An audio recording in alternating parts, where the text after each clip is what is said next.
அனைவருக்கும் அன்பான வணக்கங்கள். இன்றைக்கி பார்த்தீங்க அப்படின்னா நம்ம மாமா வீட்டுக்கு வந்திருக்கிறோம். நம்ம வந்து இன்றைக்கி அரேபியன் பிரியாணி, அதாவது மஜ்பூஸ் செஞ்சு சாப்பிட போகிறோம். அது எப்படி செய்கிறாங்கன்றது நம்ம தொடர்ந்து வீடியோக்குள்ளே பார்க்கலாம். அந்த பிரியாணி செய்கிறதுல என்னுடைய ஒய்ஃப் வந்து ரொம்ப எக்ஸ்பர்ட். இன்றைக்கி அவங்க தான் அதை செஞ்சிட்ருக்கிறாங்க. நம்ம பிரியாணிக்கும் இந்த அரேபியன் பிரியாணிக்குமே வந்து ரொம்ப டிஃப்ரெண்ட்டாக இருக்கும். நம்ம பிரியாணி பார்த்திங்கன்னா ரொம்ப ஸ்பைஸியாக இருக்கும், அந்த பிரியாணி பார்த்திங்கன்னா ஸ்பைஸியே இருக்காது. நம்ம பிரியாணியில் நிறைய எண்ணெய் சேர்ப்போம், அந்த பிரியாணியில் நிறைய எண்ணெய் சேர்க்க மாட்டோம். நம்ம பிரியாணியில் ரொம்ப மசாலா சேர்ப்போம், அந்த பிரியாணியில் அதிகமாக மசாலாலாம் சேர்க்க மாட்டோம். அரபிஸ்லாம் ரொம்ப லைக் பண்ணி சாப்பிடுவாங்க, நல்லா டேஸ்ட்டாக இருக்கும். ஆரம்பத்தில் எனக்குமே பிடிக்கல. அதுக்கப்புறம் அதுக்கு ஒரு 2 விதமான சட்னி கொடுக்குறாங்க. அந்த சட்னி சேர்த்து நம்ம சாப்பிடும்போது உண்மையிலுமே ரொம்ப சூப்பராக இருக்குது. இன்றைக்கி பார்த்திங்க அப்படின்னா நம்ம வந்து சிக்கன் மஜ்பூஸ் செய்கிறோம். அதுதான் நம்ம இன்றைக்கி நம்மளுடைய வீடியோவில் எக்ஸ்ப்ளோர் பண்ணுறோம். ஸோ இவங்க யார் அப்படின்னா, யார் நீங்கள்? அஜ்வா ஃபாத்திமா, என்னுடைய டாட்டர். எந்த ஸ்டாண்டர்ட் படிக்கிறீங்க? 5th ஸ்டாண்டர்ட் படிக்கிறாங்க. ஓகே, நம்ம தொடர்ந்து வீடியோ பார்க்கலாம். அதுக்கு முன்னாடி நம்மளுடைய வீடியோவை லைக் பண்ணி என்னவோ சொல்கிறாங்க, வெக்கம் வேற வந்துருச்சு. வாங்க தொடர்ந்து வீடியோவை பார்க்கலாம்.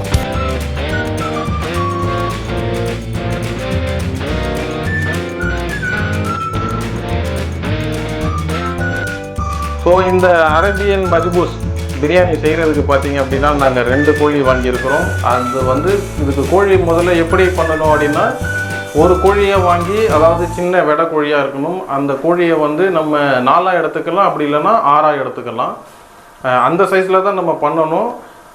ரொம்ப சின்னதெல்லாம் பண்ணக்கூடாது, ரொம்ப பெருசாகவும் இருக்கக்கூடாது, அது சரியாக வந்து வேகாது. ஸோ அந்த மாதிரி நம்ம இன்றைக்கி பார்த்தீங்க அப்படின்னா ஒரு கோழியை வாங்கி நம்ம 6 பீஸாக எடுத்துருக்குறோம். நம்ம இன்றைக்கி கொஞ்சம் மெம்பர்ஸ் அதிகமாக இருக்கிறதுனால நம்ம 2 கோழி வாங்கியிருக்கிறோம். சின்ன கோழியாக வெடை கோழியாக 2 வாங்கியிருக்கிறோம். ஒவ்வொரு கோழியுமே வந்து நம்ம 6 பீஸாக வந்து நம்ம எடுத்துருக்கோம். இந்த மாதிரி கிரில் சிக்கன் போல் பீஸ் வாங்கிட்டு வந்துடணும். வாங்கிட்டு வந்து நல்லா வாஷ் பண்ணி உப்புலேயும் மஞ்சள் தூள்லையும் ஒரு 1/2 hour அப்படியே வந்து தண்ணியிலே இருக்கணும். ஏன்னா வந்து அந்த இருக்க கொழுப்புலாம் இங்கே பாருங்கள் தெரியுதா, இதெல்லாம் நம்ம வந்து க்ளீன் ஆகிடும். அப்படியே இதில் வந்து தோல் இருக்கிற போல் வாங்கணும். அப்படி வாங்கினா தான் சாப்பிடும்போது வந்து தோல் வந்து மெல்ட் ஆகிடும், உள்ளே இருக்கிறது நல்லாயிருக்கும். நீங்கள் வந்து தோல் இல்லாமல் வாங்கினாக்கா அப்படியே நீங்கள் வந்து பண்ணாக்கா மஜ்பூஸ் வந்து சரியாக இருக்காது. இது வந்து அப்படியே ஒரு மாதிரி தீஞ்சு போயிடும். அதனால தோல் இருக்கிறது வாங்கினா நல்லது. தோல் இருக்கிறது தான் வாங்கணுமே. ஃபஸ்ட்டு பாருங்கள், தண்ணி பாருங்கள் கொஞ்சம் வந்து இந்த அளவுக்கு வச்சுக்கணும். வச்சுக்கிட்டு என்ன பண்ணணுனாக்கா, நம்ம கோழி வாஷ் பண்ணியிருக்கோம்ல, அந்த கோழியை எடுத்து உள்ளே போடணும். தண்ணியை நல்லா வடிகட்டி இந்த மாதிரி தண்ணியில் போடணும். கேட்குறதுல வந்து நாட்டுக்கோழி வந்து ரொம்ப லேட் ஆகும். இந்த கோழி வச்சு ஒரு 1/2 hour போதும் டைமிங். ஃபஸ்ட்டு கல்லுப்பு போட்டு கொஞ்சம் வச்சோல்ல, அதனால் திரும்ப கல்லுப்பு கொஞ்சம் கம்மியாக, பட்டை கொஞ்சம் அதிகமாக போடணும். அப்புறம் வந்து இலாச்சி, அப்புறம் வந்து லவங்கம் ஒரு 8 இது போட்டுருங்க. தக்காளியை பாருங்கள், இந்த மாதிரி கட் பண்ணி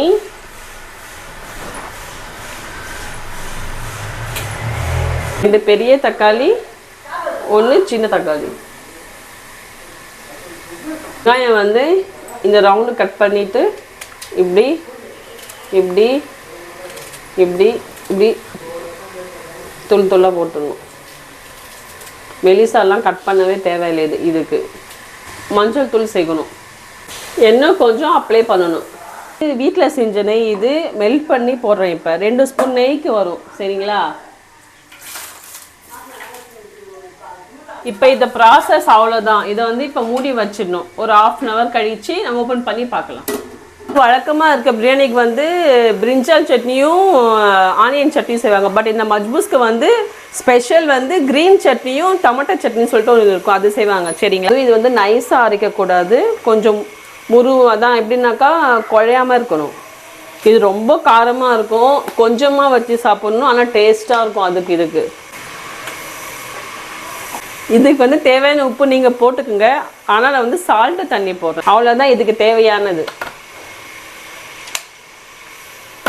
இவ்வளோ தான் க்ரீன் சட்னி. இது வந்து சாப்பாட்டில் வச்சு பிசைஞ்சும் சாப்பிட்லாம், இல்லைன்னா நீங்கள் வந்து சிக்கன் இருக்குல்ல அதுவும் தொட்டு கூட சாப்பிடலாம் நீங்கள். வழக்கமாக பார்த்தீங்கன்னா நம்மளுடைய பிரியாணிக்கு வந்து 2 டைப் ஆஃப் சட்னி செய்வோம் இல்லையா? ஒன்று வந்து ஆனியன் சட்னி செய்வோம், இன்னொன்று வந்து கத்திரிக்காய் சட்னி செய்வோம். பட் இந்த பிரியாணிக்கு பார்த்தீங்க அப்படின்னா அந்த சட்னி வராது.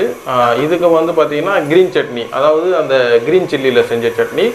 இன்னொன்று வந்து பார்த்தீங்கன்னா டொமேட்டோ சட்னி, டொமேட்டோ அந்த சாஸில் எடுத்து செய்வாங்க. அது எப்படின்றது இப்போ நம்ம பார்க்கலாம். இந்த தக்காளி சட்னிக்கு பார்த்தீங்க அப்படின்னா 3 தக்காளி, அதுக்கப்புறம் கொத்தமல்லி கொஞ்சோண்டு, 3 பச்சை மிளகா, அதுக்கப்புறம் 4 பல்லு பூண்டு, அதுக்கப்புறம் பார்த்தீங்கன்னா ஜீரகம், அதுக்கப்புறம் பார்த்தீங்கன்னா பெப்பர் கொஞ்சோண்டு, அப்புறம் தேவையான அளவுக்கு நம்ம உப்பு சேர்த்துக்கலாம். அப்புறம் நம்ம டேஸ்ட் பண்ணிவிட்டு தேவை அப்படின்னா நம்ம உப்பு வேணால் சேர்த்துக்கலாம். இந்த டொமேட்டோ சாஸ்க்காக நம்ம வதக்கணும்ல, இப்போ வந்து நல்லா வதங்கிடுச்சு. இதை வந்து கிரைண்ட் பண்ணணும். இவ்வளோ தான், டொமேட்டோ சாஸ் ரெடி ஆகிடுச்சு.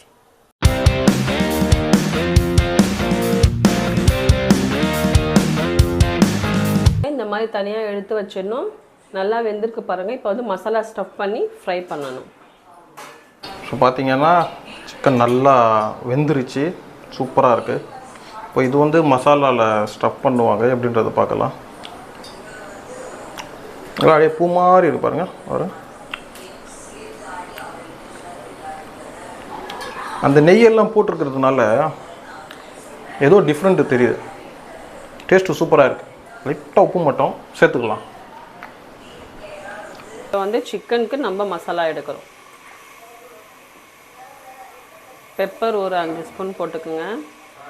குங்குமப்பூ, இது ஏலக்காய் வந்து நான் மிக்சியில் வந்து இந்த மாதிரி அரைச்சிருக்கேன். உப்பு, கலர் பவுடர், அதுக்கப்புறம் 2 ஸ்பூன் இஞ்சி பூண்டு பேஸ்ட், கொஞ்சமாக நெய். இப்போ நல்லா மிக்ஸ் பண்ணிடணும்.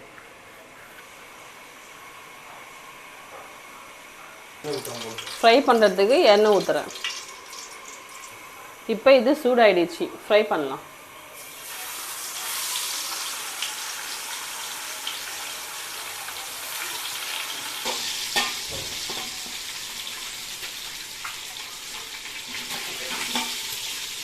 இப்போ பார்த்தீங்கன்னா சிக்கன் வந்து ஃப்ரை பண்ணி எடுத்துருக்கு. இப்போ ஃப்ரை பண்ணதுக்கப்புறம் தான் நம்ம ரைஸில் போட போகிறோம். ஸோ டேஸ்ட் பண்ணி பார்க்கலாம் எப்படி இருக்குன்ட்டு.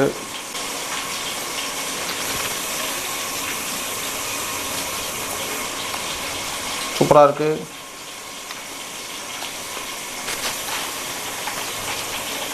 இந்த அளவுக்கு இருக்கணும் பீஸ்.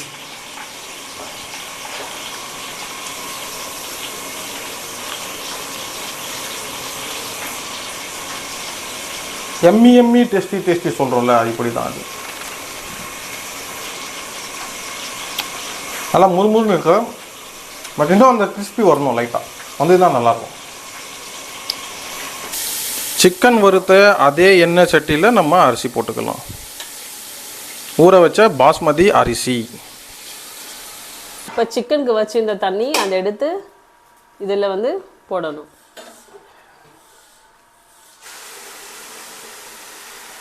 உப்பு பார்த்துட்டு இந்த மாதிரி நல்லா கிளறி விடணும். தண்ணி நல்லா சுண்ட அப்புறம் தவா வச்சு தம் கொடுக்கணும் பிரியாணி. தண்ணி நல்லா இழுத்துருச்சு. இப்போ வந்து சிக்கன் நம்ம ஃப்ரை பண்ணோம்ல, அதை எடுத்து வந்து மேலே எடுத்து வச்சிடணும்.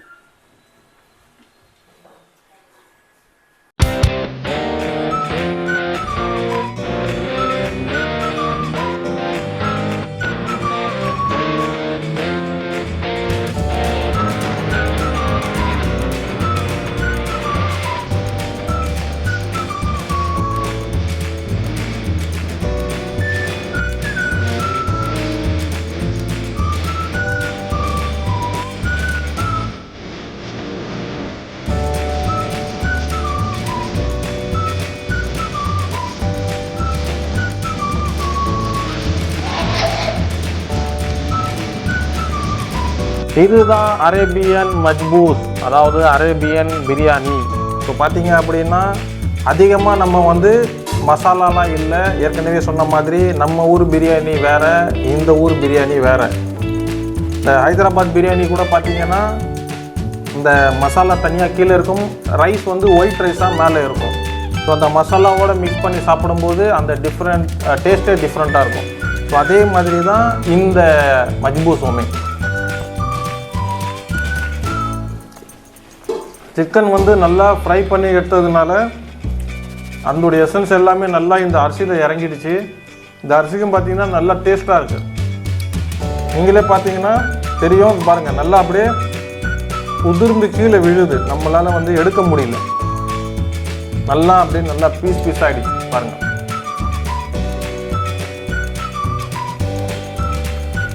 பாருங்க, அந்த கிரீன் சட்னி நம்ம சொன்னோம் இல்லையா, அந்த மிளகாய் சட்னி, பச்சை மிளகாய் சட்னி, அதுவும் நம்மளுக்கு டேஸ்ட்டுக்கு இன்னும் அதாவது நம்மளுக்கு காரமாக வேணும் அப்படின்னா இந்த மாதிரி சட்னி மிக்ஸ் பண்ணி கூட நம்ம சாப்பிட்லாம்.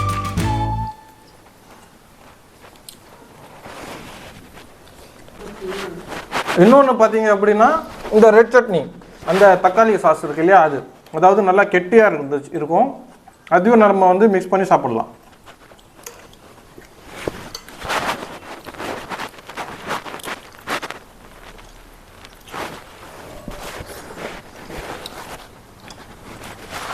ரொம்ப சூப்பராக இருக்குது, டேஸ்ட்டாக இருக்குது. இதே மாதிரி நீங்களும் செஞ்சு சாப்பிடுங்க. அதிக கொலஸ்ட்ரால் சேராது, அதிக ஃபேட் சேராது, ஹெல்த்துக்கு ரொம்ப நல்லது இந்த பிரியாணி.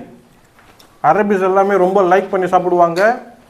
கல்ஃப் கண்ட்ரீஸில் ரொம்ப ஃபேமஸான ஒரு பிரியாணி இது. இதே மாதிரி விஷயங்கள் நிறைய உங்களுக்கு சொல்கிறோம், அதுக்கு உங்களுடைய சப்போர்ட் நம்மளுக்கு தேவை. அதனால் லைக் பண்ணி சப்ஸ்கிரைப் பண்ணிக்கோங்க. பாய்.